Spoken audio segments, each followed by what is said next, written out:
Thank you very much. Good morning, everyone. Good morning, America. Have you seen that movie, Good Morning, Vietnam? Okay. It's good to see you. I'm glad to take a good look at you, many of you, after being away from you for a long, long time. During the year-end Qi, I was paying attention to really no one at all, trying to survive another Qi. And now that I take a closer look at many of you, I'm so impressed. You Wei Mountain people are impressive. Very good. Like, did I tell you that Qinxiang here is the first stage Arhat?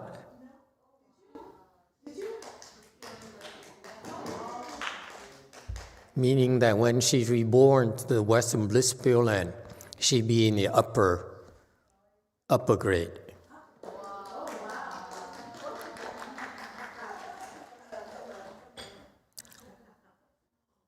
Yeah, that's amazing. You guys are, she dates back all the way back to Lu Mountain Temple, way before I came to Lu Mountain Temple even, yeah? Thank you very much. So congratulations. And I noticed that people are also, other people have also been improving. So I'm so pleased. That's all that matters to me. You can do whatever you want as long as you improve. You can goof off, you can work hard, you can do whatever. As long as you improve, I'm happy. So it tells you that even the old-timers have been improving. That's very, very good. But don't be in a hurry to die yet, huh?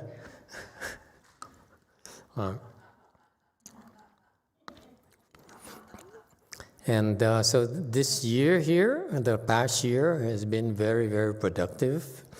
We have, I open my big mouth, so just don't take me seriously, okay? We have 3 enlightened Sanghas, 1 enlightened layperson. The interesting thing is all 4 of them have different profiles. There's no one single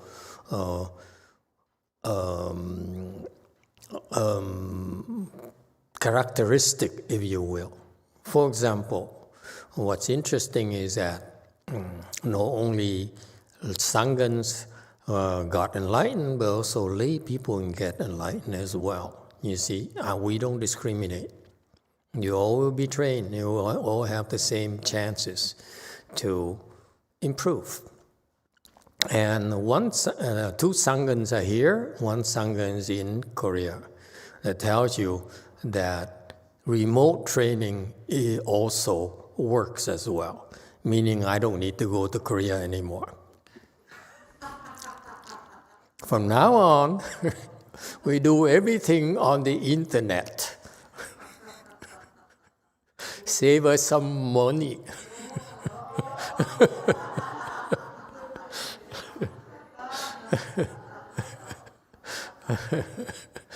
Okay, yeah, but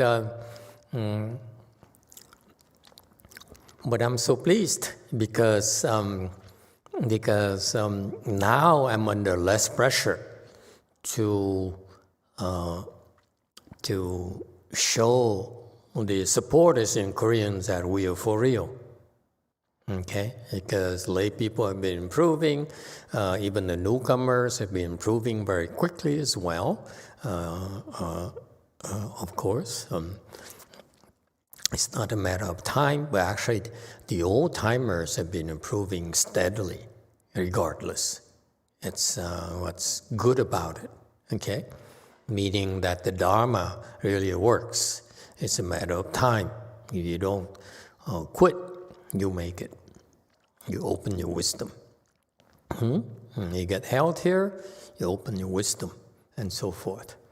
Now, today, when during the ceremony, I was looking around, and I noticed that, for example, the Koreans who are doing ceremonies, and the vice abbot of Go Force is also helping with the ceremony as well. Look at all three of them. Can you tell the difference between the three of them? What strikes you as different about the way they recite? Anyone? It's not talk, folks. It's we don't BS. We don't talk until after we've done it. Okay. So what's the difference? I will give you. Let's see how much money I have today. $10. I've been spending a lot of money, so for some reason, I'm not sure why, but a little bit low in cash. $10 for the right answer. Okay, 20. Yeah? What's the difference?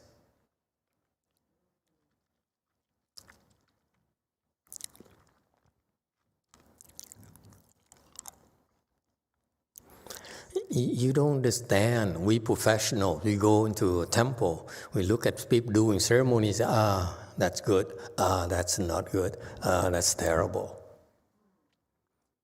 This is American style. The Chinese, the Vietnamese, they just, and or like the opera or something, like a performance. For us, it's our signature, because we do ceremonies too. For what purpose? Why do we do ceremonies? Yes, 8. Okay, never mind. Yes. 7, 6. To get to the samadhi? To help you enter samadhi. The Chinese, when I went to my master's temples, the abbot told me, the young abbot there, a long time ago, who still is the abbot there at the city of 10,000 Buddha, he says, I require you to attend ceremonies because it purifies you. I said, okay, it purifies me. It didn't purify me, but it purifies, apparently. For us, it's about helping you enter samadhi. Purification is nonsense. Why do you purify? What for? Why do you purify water? To drink it. Yes? You don't just purify water just to purify water. That's what, that dharma is not complete. Yes, we purify you. You get purified in order for you to enter samadhi. So that's why we look at ceremonies and say, which samadhi are you at when you do ceremonies? What is your best? So, what level? I mean, what's the difference? $20 doesn't interest you? These are hard times, folks. So people cannot find jobs out there. They're getting laid off. Yes, 8. Jane said, adorn, and the energy is strong even through the internet. Energy is stronger on the internet? I could not tell from the internet. I was here. Okay. Technique-wise, I didn't teach anyone this, but I didn't teach them on purpose, because I just so that I can observe them who can really get it or not. So the difference between the two Koreans is that they were chanting from the lungs, from their throat. This monkey only went down to his lungs level to resonate. Whereas the abbess of Gold Forest, she was chanting from her navel. That's a difference. And that's why her voice was stronger. your signature, folks, when you do ceremony, is you project your voice to show how strong you are, show your best samadhi, so that the people in the audience, the assembly, can also follow you and enter samadhi. You're not chanting for the sake of chanting. That's Chinese. We don't do that. We chant in order to praise the Buddhas, okay, and purify our mind, but in order to enter samadhi. We don't waste time.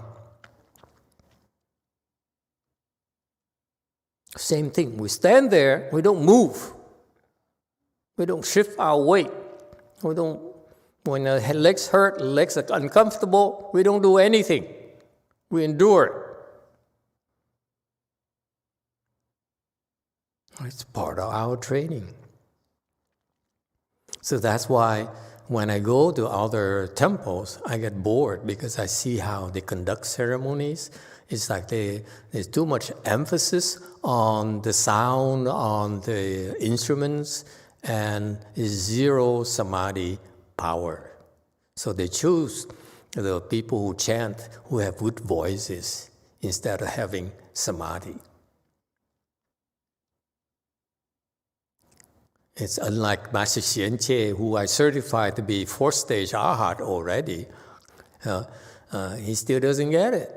Hey, Master, what am I supposed to do? What's the matter with that? You're not speaking from your navel.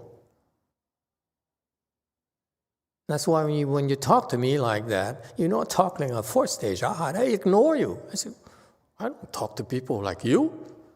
I'm very racist, remember?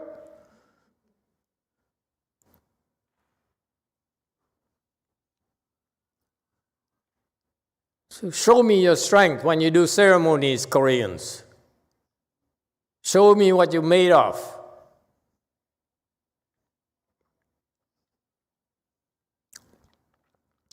All right. I saved myself $20 today.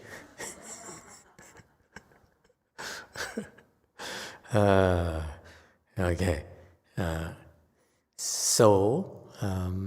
Anyone has any questions? Anyone who's curious, would like to ask questions, would like to comment about anything?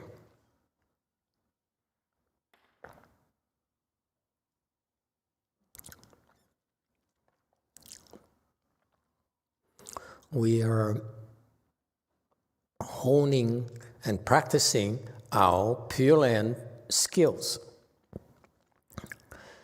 And that's very important for us because our practice is quite different from Chinese pureland. We are American pureland. We look at, I call it American pureland, and I'm very proud of it because I feel it's much more complete than the Asian pureland. I'm disenchanted with Asian pureland. Okay? Because Asian pureland right now does not deliver what I expect them to deliver. For example, one of the bigger group of pureland Buddhism, the leader is, what's his name? He died already. Chinese guy, Taiwanese guy. Jing Gong, I think. He passed away already. He's a third stage arhat. Third stage arhats have no business teaching pureland because they don't understand anything about pureland. You know why do I make that claim? And yet he had so many followers. That's how desperate the Asian pureland practitioners really are. They believe anything, anyone. As long as they sound good, they talk about things they want to hear. So what's his level? So he's a third stage arhat, and now that he's dead, I can tell you about his level. Okay, when he's alive, I don't want to offend him, don't want to steal disciples from him. But he's a third stage arhat, At that level, I assure you, he can enter the Buddha recitation samadhi. Okay? Because the Buddha recitation samadhi, when you recite the Buddha's name, is quite low. It's not as high as samadhi of a third stage arhat. Let's face it. Okay? But again, going back to the point, why did I say that the arhats have no business teaching Pure Land?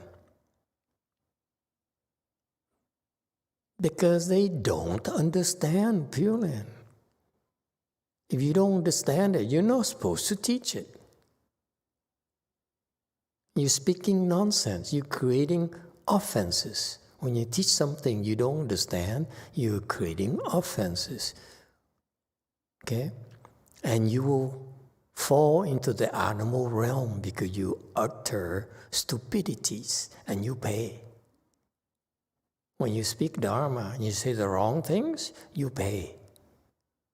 It's a very scary proposition to speak the dharma.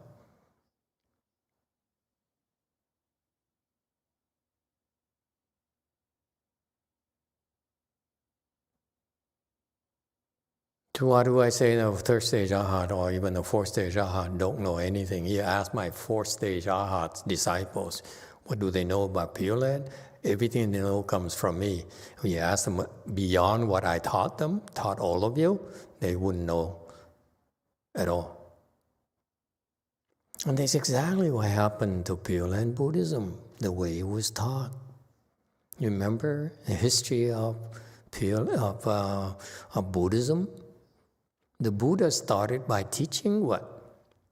The Agama store, meaning the Arhat store, the sound hearer store. That's it. For 8 years. Oh no, Agama store, that's not 8 years. How many years is it? I forgot now. Anyone remembers? The Agama period, how long is that? 22 years? No. I'm getting old, I forgot. Okay, sorry. So it taught the sound hearer teachings for a long, long time. And then after he finished, and quite a few his disciples certified the fourth stage arhats and pratyeka Buddhas, that when he says, I have something else that I know there's no way that you know how to request for this kind of teaching. Therefore, I'm going to have to speak to you without being requested to speak that dharma. See that? That's a proof right there that the arts have no clues at all. Even after they learn after they heard it, they still don't get it.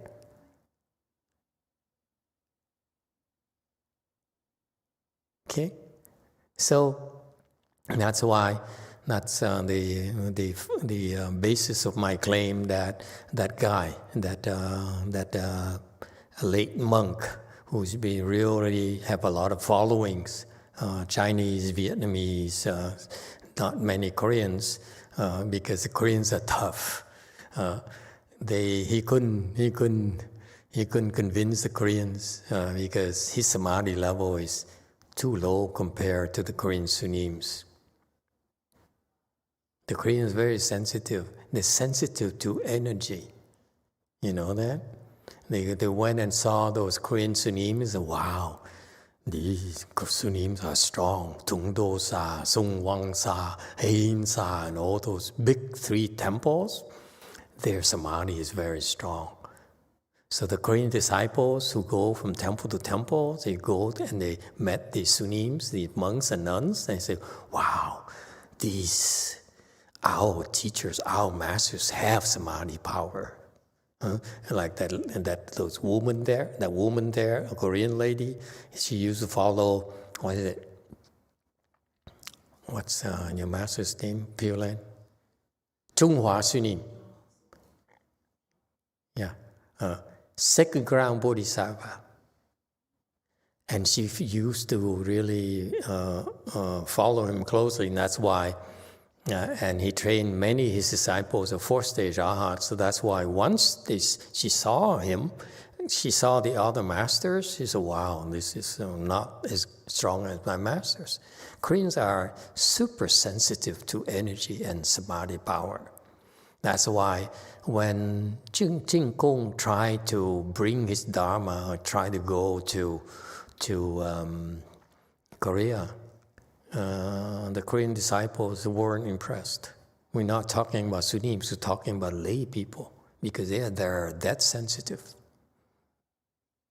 Am I correct? I'm not Korean, so I'm just open my big mouth and speak about things that I don't understand. You can disagree with me. Huh? Oh, good thing. Most Koreans are sleeping right now. And the 3 or 4 who are here, if they dare embarrass me, we will not feed them.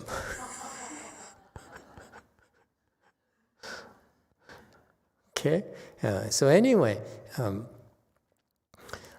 so that's a similar reason why the Korean Buddhism is very strong, they're very solid, and very difficult to penetrate, because the Korean disciples, Buddhist disciples, the remaining ones, the ones who have not defected yet to Christianity and to Catholicism, are very sensitive. You cannot fool them.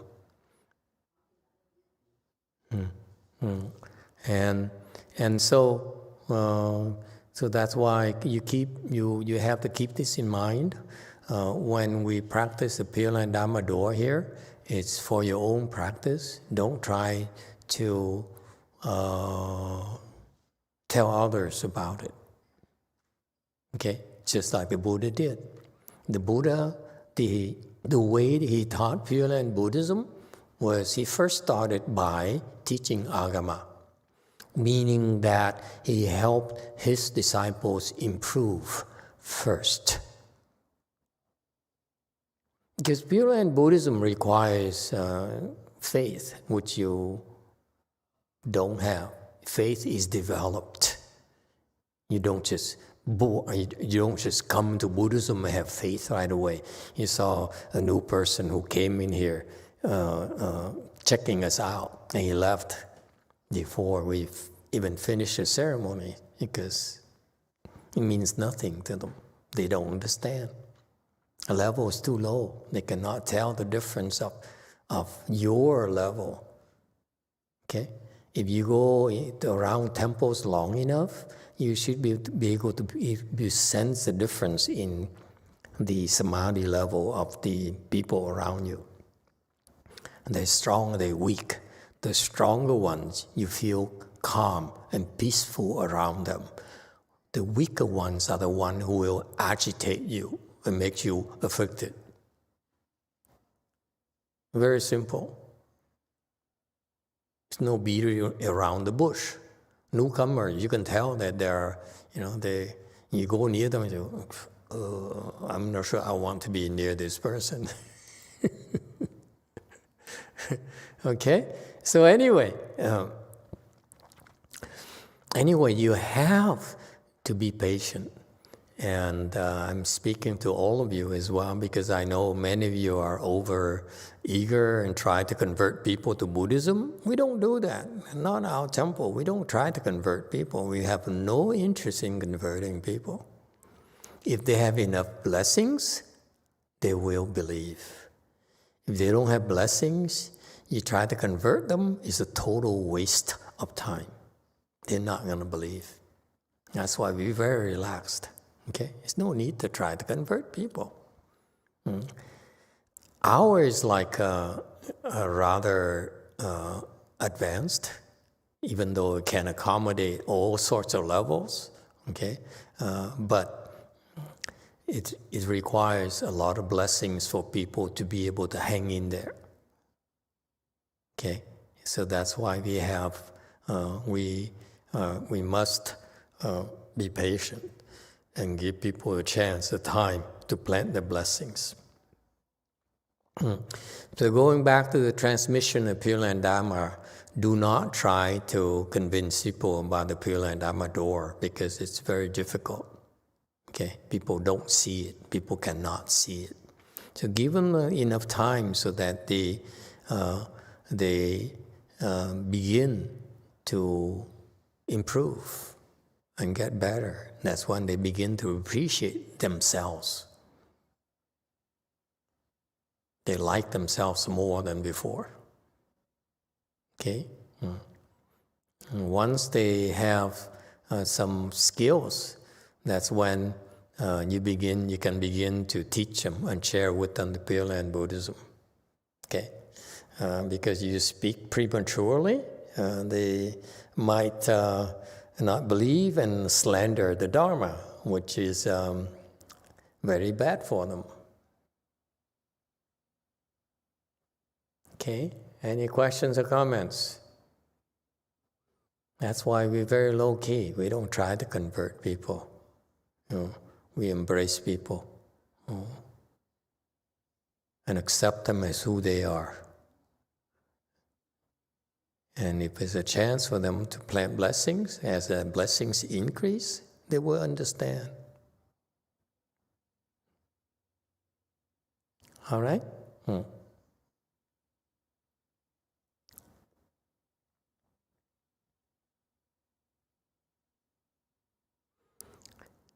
So you have to in order to teach Pureland Buddhism, you need time for people. Because, for example, the followers, Master Jin Kong, they believe right away because they're desperate. Yeah? And they believe so quickly, they will lose their faith just as quickly. Our disciples are slower in believing, but once they believe, they hang around. Okay?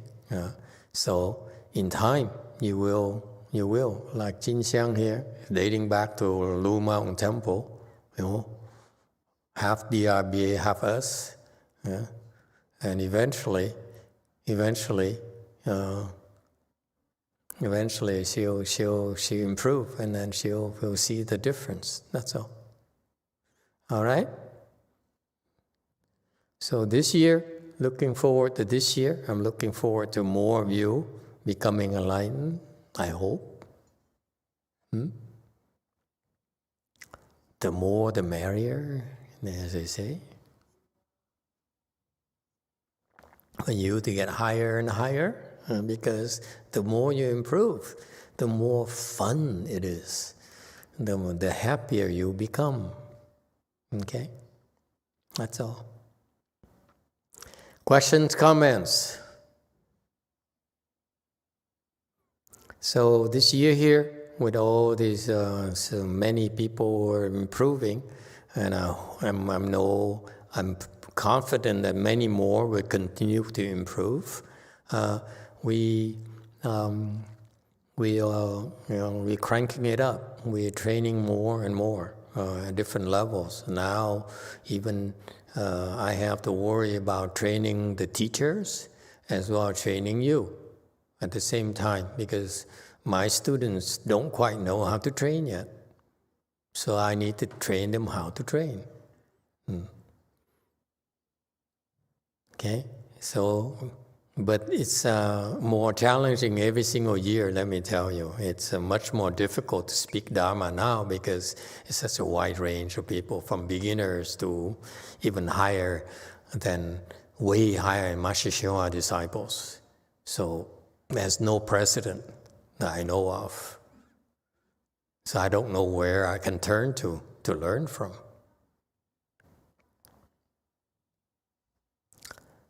Yes, 6.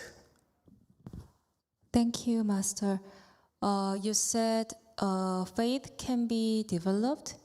Then how can we have absolute faith in Pureland?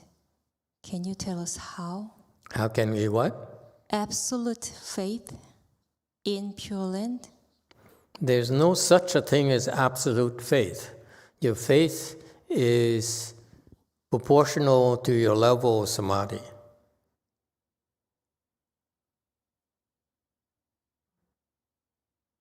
So our environment, our training program, part of that is to help you develop faith.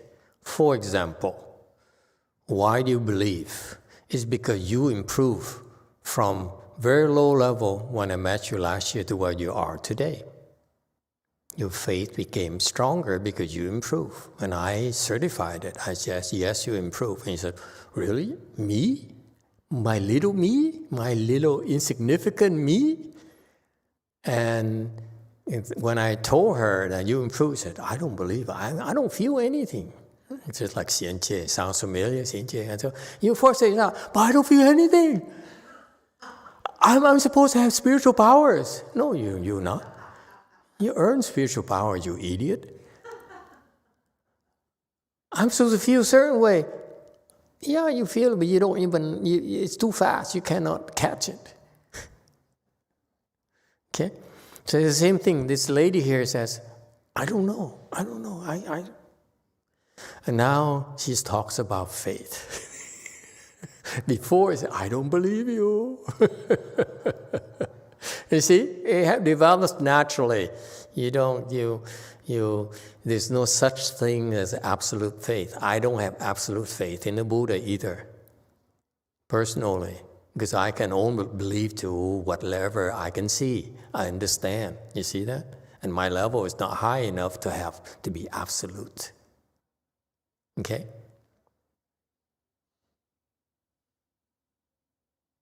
Yes, DTT. No? The chickened out? 8. From T.S. Geppetto, if one practices pretty dedicated from home but hasn't received the precept substance from Master, will that cap the cultivation progress? Yeah, you don't need to be Buddhist. Who cares? It doesn't matter. You don't have to take refuge. You don't have to take precepts. You don't have to do anything. Just practice. But if you take precepts, you take refuge, it's probably easier for you. But you don't have to. I remember this an ex-disciple of mine. He's one of the early followers I have. I think he's Jewish. The Jewish people, they're very smart. They can spot, they can sniff you out. He's one of the earliest, can I say, white, pale skin people. And he liked it because he liked listening to the sutra lectures. I first lectured on the 42 section sutra. He would come every single weekend just to listen to the lecture. And then he came from Master Hsuan Hua's temples. And then he liked it and liked it more and more, so he was only interested in the lectures. He would come to the on weekends religiously to the temples. Wherever I went, he would go. Okay, so he went to Fountain Valley, Bosa, to listen to my lecture, and then I went to Long Beach, city of Long Beach. He followed me because I had to rent a recreational area room to lecture sutras. He followed me there, and then he followed me to Lu Mountain Temple, and then Wei Mountain Temple, and so forth. And eventually, for years, it's like several years, he said, I only want to listen to the lecture. I'm not interested in becoming Buddhist. And he kept improving. And one day, I said, I'm going to start transmitting my hands and eyes, not Master Hsuan Hua's hands and eyes, mine. Because my master told me to do it. It's funny. And then he said, oh, great, can I learn it? And I said, no, you can't. You have to become Buddhist. This is only for my disciples. This is our lineage, our Weiyang lineage, American Weiyang lineage. Unless you become a disciple, I will not transmit it to you. And even if you're a disciple of the other side, Chinese side, you are not allowed to join us without permission. Even the second patriarch who came here, I would not allow him. You have to earn your spot. What did you do for American Buddhism to sit here? You think you're special? No, you're not. So he said, okay, now I take refuge with you. So he took a refuge with me just to receive transmission of the hands and eyes.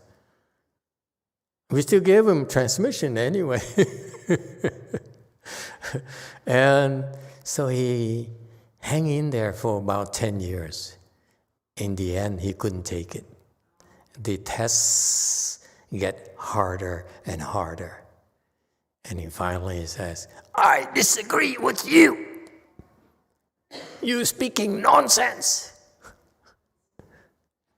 I said, after 10 years, now you find out I speak nonsense? What took you so long? And he quit.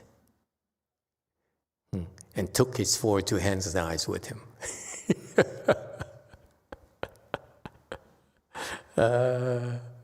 We give our treasures like a 42 hands and eyes for free. Okay. So anyway, I glance at him from far, like as we talk about him right now, I look at him, he's not doing that well.